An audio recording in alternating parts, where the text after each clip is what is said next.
Olá, boa noite a todos, tudo bem? Estamos aqui de volta para mais um conteúdo aqui.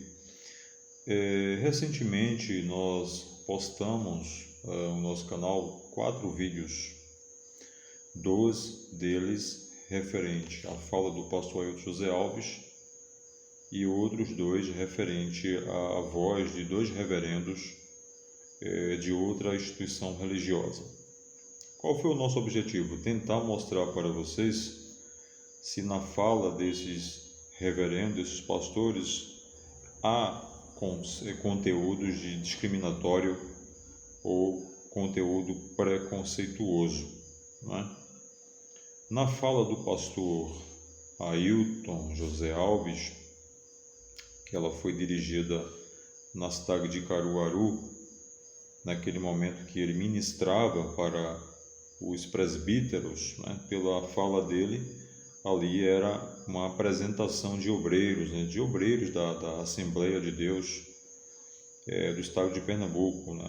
Você tem os diáconos, você tem primeiro os auxiliares, né? do pastor, depois você tem os diáconos, presbíteros, e aí vai ascendendo nos cargos. Então ali era um evento em que ele ministrava para presbíteros, né? Estava sendo apresentados ali naquela reunião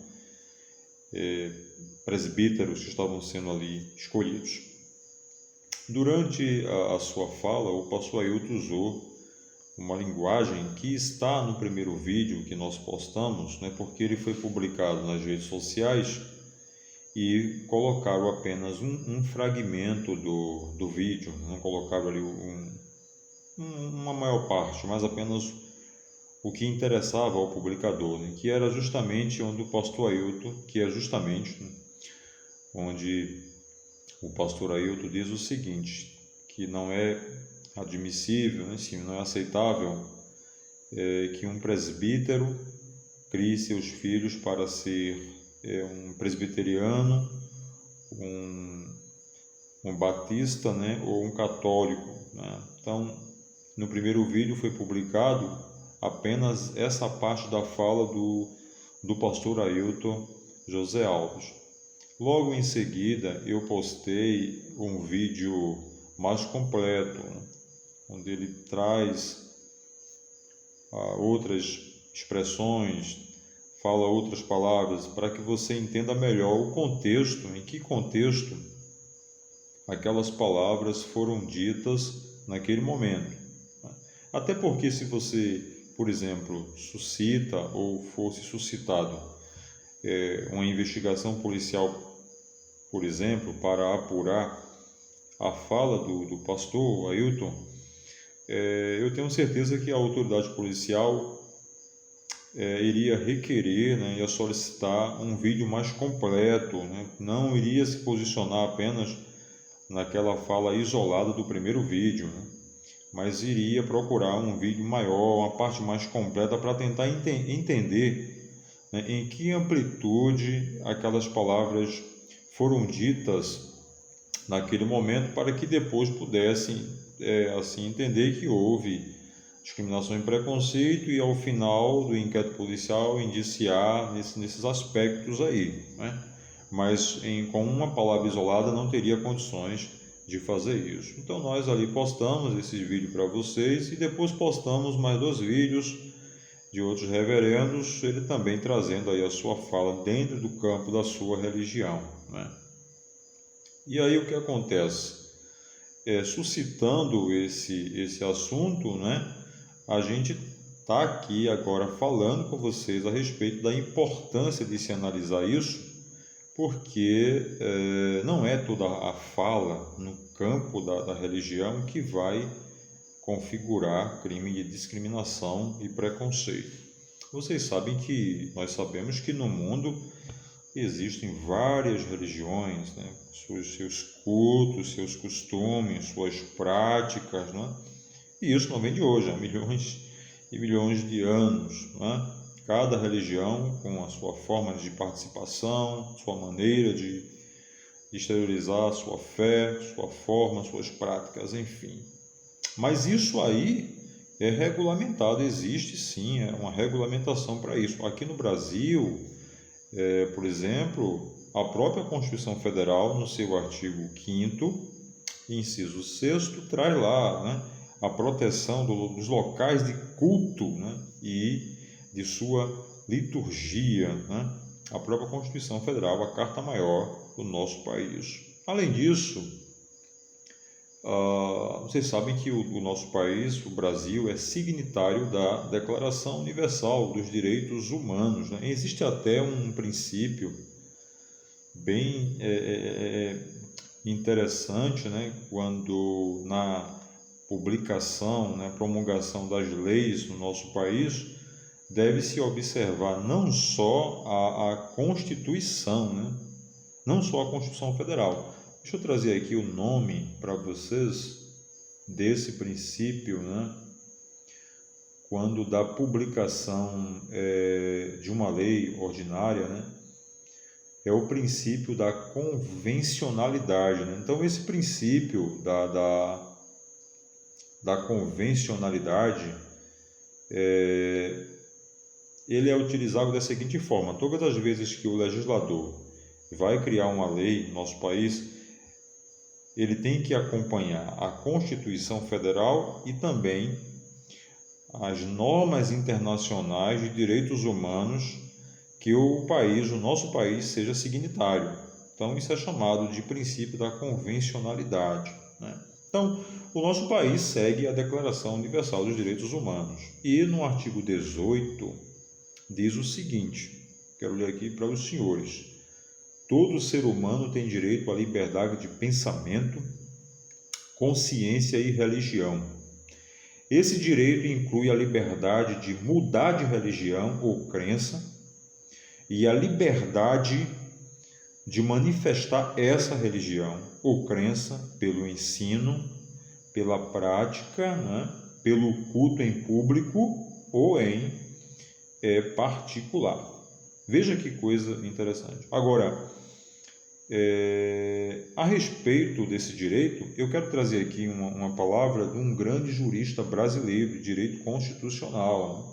José Afonso da Silva, que diz o seguinte a respeito da liberdade de crença, que é a liberdade de escolha da religião, a liberdade de aderir a qualquer seita religiosa, a liberdade ou o direito de mudar de religião, mas também compreende a liberdade de não aderir a religião alguma, assim como a liberdade de descrença, a liberdade de ser ateu, né, e de exprimir o agnosticismo.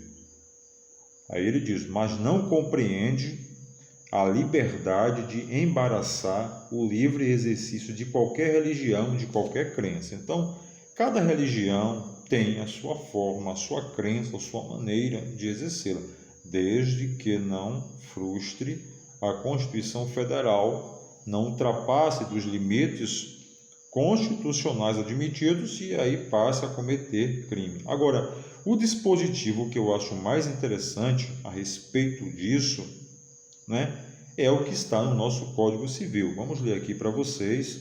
Nós gostamos de falar e também de ler para vocês, para que os senhores entendam e acompanhem. Vocês podem, mesmo que você não tenha formação jurídica, você pode abrir aí no seu smartphone, no seu computador, no seu tablet, o Código Civil e acompanhar, né, a leitura desse dispositivo, ou depois procurar no Código Civil e confirmar o que nós estamos aqui falando para vocês. Então, as instituições religiosas aqui no Brasil, as igrejas, elas são pessoas jurídicas de direito privado, conforme o artigo 44 do Código Civil, que diz aqui, são pessoas jurídicas de direito privado, as associações, as sociedades, as fundações e, no inciso 4º, as organizações religiosas. Então, as igrejas são pessoas jurídicas de direito privado. O parágrafo 1º do artigo 44 diz o seguinte, e aqui eu quero chamar a sua atenção: são livres, olha só, a criação, a organização, tá? A estruturação interna e o funcionamento das organizações religiosas, sendo vedado ao poder público negar-lhe reconhecimento ou registro dos atos constitutivos e necessários ao seu funcionamento. Então, se apegue aqui ao fragmento, não é? A criação, a organização, a estruturação interna e o funcionamento das organizações religiosas. Então, cada entidade religiosa tem a sua forma de organização, de estruturação, sua maneira, sua doutrina. Então, não é discriminação uma igreja que estabelece uma forma de doutrina e a outra que estabelece a sua forma de doutrina, uma outra maneira, não é, de doutrina, mesmo que elas sejam rígidas e aos olhos de muitas pessoas absurdas, né? São regras absurdas, mas é o que está aqui, não é, na Constituição, na Declaração Universal dos Direitos Humanos, que está aqui no Código Civil, que as entidades religiosas são livres para decidirem a sua forma de funcionamento, sua maneira de organização. A própria Constituição traz os seus locais de culto, as suas liturgias, né, suas formas de ensino, de transmitir o seu ensinamento, desde que não vá além dos parâmetros legais e constitucionais. Tá bom? Seguindo o nosso raciocínio, nós temos aqui também uma legislação interessante a respeito desse tema que estamos abordando aqui para vocês, da discriminação e do preconceito, porque depois da voz do pastor Ailton ali, ministrando aos presbíteros, se ouviram muitos comentários, não é?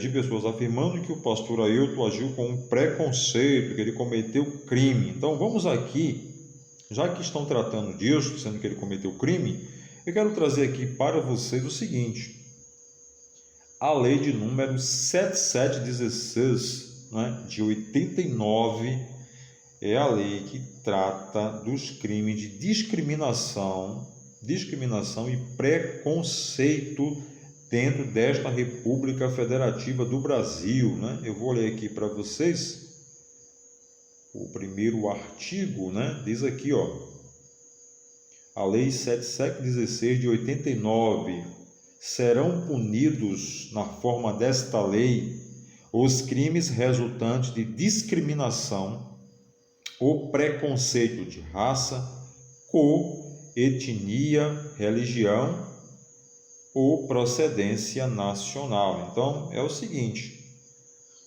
o indivíduo vai procurar um emprego, né? E lá no emprego onde ele vai tentar o seu emprego, ele não é aceito porque ele é negro, ele não é aceito porque ele é homossexual, ele não é aceito porque ele tem uma religião. Então, naquele momento, ele sofre preconceito. Nesse caso, este comportamento é punível pela Lei 7716 de 89, né? Tem aqui a expressão discriminação ou preconceito. Então, discriminação é você excluir, né, as demais, não é isso? Excluir as demais, exclusivizar o seu comportamento, as suas opiniões. O preconceito tem a ver com você tentar hostilizar, né, outras pessoas, minimizar essas pessoas. Então, por aí já começamos a entender mais ou menos, né, a fala lá do pastor Ailton José Alves, que, na minha opinião, não vai se enquadrando aqui nessa nossa legislação. Essa lei aqui, a Lei 7716 de 89, os seus crimes são todos puníveis com pena de reclusão. Alguns desses crimes cabe a suspensão do processo, porque a pena mínima é de 1 ano, não é? E, além disso, ela traz a punição, né, de todos os crimes nessa república que tenha ligação com a discriminação ou com o preconceito, ok? Então, O que é que nós queremos falar para vocês? O seguinte, a questão do vídeo do pastor Ailton José Alves, né? Ele diz o seguinte, que não se admite que o presbítero crie seus filhos para serem um batista, um presbiteriano ou um católico, né? Mas porque ele é presbítero da Assembleia de Deus, né? E mais adiante, ele ainda fala no vídeo o seguinte, não é que a igreja Assembleia de Deus seja a única que vai para o céu, não é? Olha aí que coisa interessante. O que é que nós queremos dizer com isso? É que a lei 7716 de 89, que é a lei que pune o crime de discriminação e preconceito, o seu elemento subjetivo é o dolo, não é? É o dolo, a intenção direta. Né? O que é o dolo no Código Penal? O agente quer o resultado, que é o dolo direto, ou o dolo eventual, quando ele assume o risco de produzir esse resultado. O nosso Código Penal brasileiro, senhores, adota uma teoria chamada teoria finalista da ação. O que é isso? Toda a conduta do agente está direcionado, né, a uma fidelidade. Antigamente, qualquer comportamento corpóreo, mesmo que fosse de forma involuntária, era caracterizado crime. Mas aí com esta teoria, que é a teoria adotada pelo nosso Código Penal, teoria finalista da ação, toda a ação do agente tem que ter como objetivo a prática de uma conduta criminosa, senão não é crime. Né? Ou seja, o agente deve estar determinado a praticar aquele crime. Né? Ou seja, nesses casos de discriminação e preconceito, na voz do agente, na manifestação do agente, deve estar explícito, não é isso? Não deve haver nenhuma dúvida de que o agente está na intenção de discriminar ou de agir com preconceito. Ao meu ver, na minha opinião, esta não foi a posição do pastor Ailton José Alves, como também desses dois reverendos que nós postamos aí no vídeo. Por quê? Porque, por exemplo, a fala do pastor Ailton José Alves, como também dos reverendos, é num sentido de, pelo menos na minha humilde opinião, senhores, é num sentido de enfatizar a importância de se manter a tradição. Ou seja, o que é que ele quis dizer? Se você é o presbítero da Assembleia de Deus, você vai ensinar aos seus filhos os costumes da Assembleia de Deus. Ora, não é assim que fazem todas as religiões com os seus súditos, não é? Com os seus seguidores. O muçulmano, não é isso? Vai seguir a religião, a maneira muçulmana, não é isso? O judaísmo segue o judaísmo, não é? O católico segue a sua maneira de servir como católico. O evangélico vai seguir como evangélico, não é?